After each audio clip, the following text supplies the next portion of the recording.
Anyway, no, what I was going to state was my disdain for the ultra wealthy. I mean, people like you, really. Well, we're just people too, Paul. I mean, that's not really fair. I put my pants on just like anybody else that has a pants applicator robot. I'm just kidding, but it's true. Well, I just mean, personally, I think we should tax the rich more. Well, I know one of the things that's being thrown about right now is raising the tax rate to 70%. Well, for only the portion of income above 10 million, right? For income below 10 million, it's taxed at a lower rate. Yeah, I get that. But what people like me see is that will kill progress, and progress is the single most important ingredient for what everyone wants to achieve. I'm not following. So about progress, how does only taxing the portion of income above 10 million affect progress? Well, it flattens the risk equation. Okay, and what? So, okay, so can you give me an example?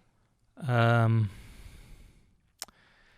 if when Elon Musk sold PayPal, if he was taxed at 70%, would we have SpaceX and Tesla today?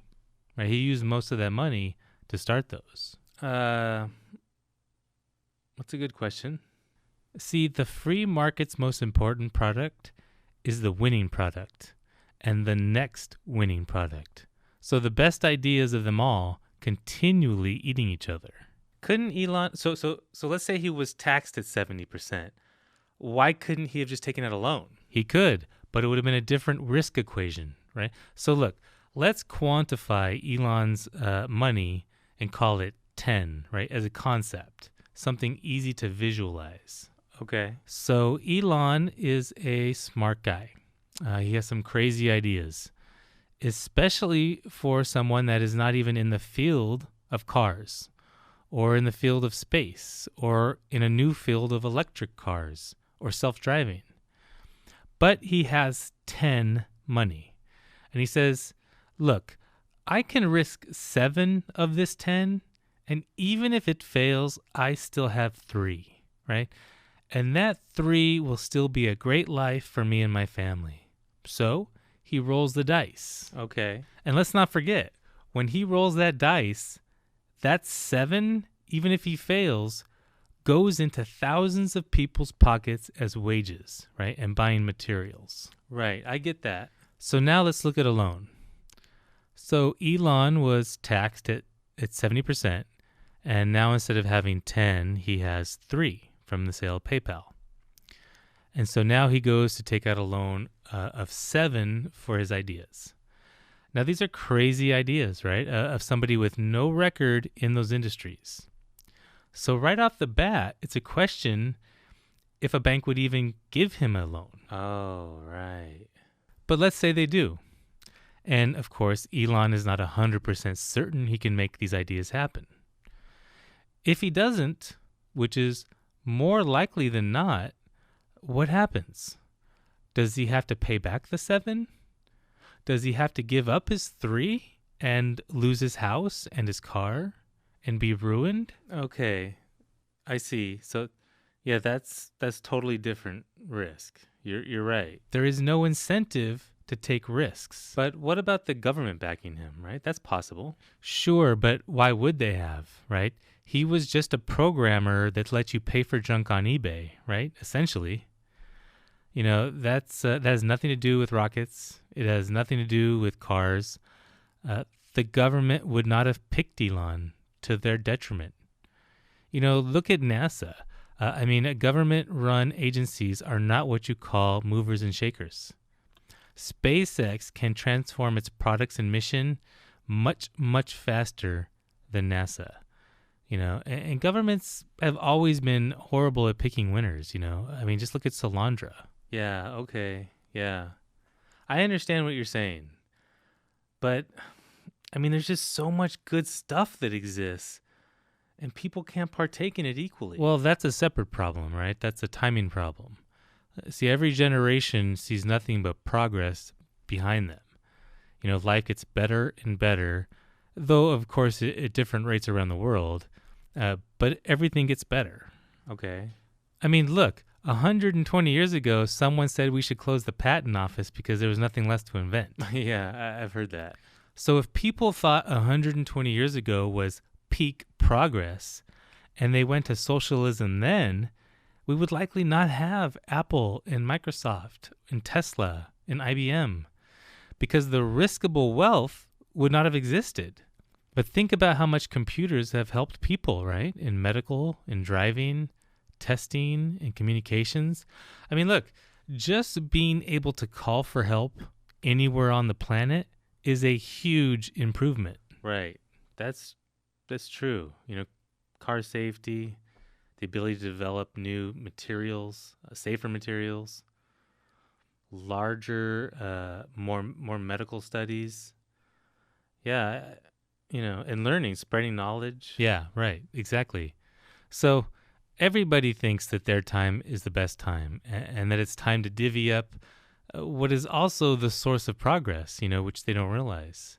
The more socialism you add, the less progress you realize. And what progress is lost? Fusion? Cures?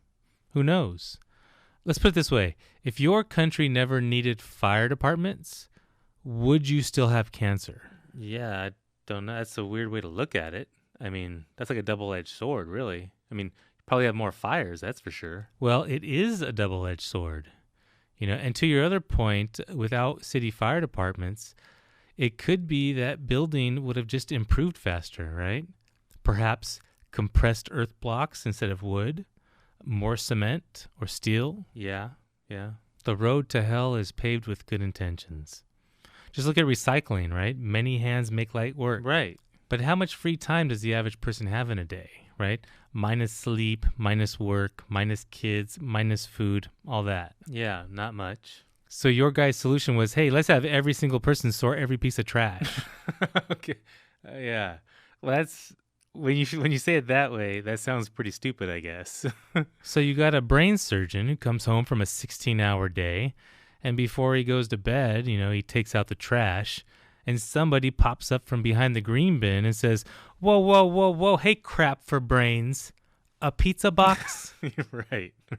What you're doing is diluting the problem. And if the problem is diluted, the problem will persist longer because it appears as not as big of a problem as it actually is. If you dilute all your problems, then every second of the day is taken up with diluting, right? But why do you choose the things you do? There's that too. So maybe everybody should learn brain surgery so a brain surgeon only has to work 3 hours a day. And then he'd have the time to come home and separate his recyclables better. Yeah, that doesn't make sense. If everyone doesn't separate their recycling, then the problem appears in its true form, a large problem. And then the players in that industry then use their wealth and invest in solutions. Perhaps optical recognition, machine learning, artificial intelligence, maybe those would have emanated from the trash industry. For all we know, gaming or virtual reality companies could have been spin-offs of recycling companies, right? Because they would have made the tech and they would have sold it or licensed it, sort of like NASA. Many industries have spawned from NASA having worked on or solving unrelated problems. Right, yeah.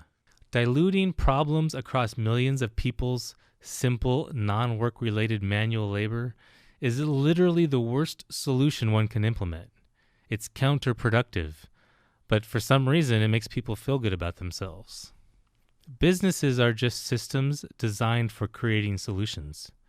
Not only literal solutions, but then consolidating that into the job time of individuals, and therefore by definition, not eating into their free time, like separating recyclables does, which you're doing for free.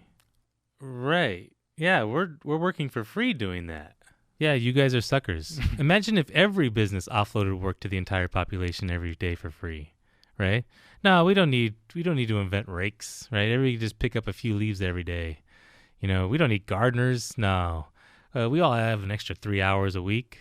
Grocery stores, can't each of us simply grow food, right? Clothing stores, no thanks. A needle and thread is so easy to learn. Cars, I got shoes. Imagine if everybody walked to work, right? Less work would be accomplished, and therefore less progress. Never, ever, ever pitch in to do what a company should do. Companies find solutions. Groups and individuals then buy those solutions.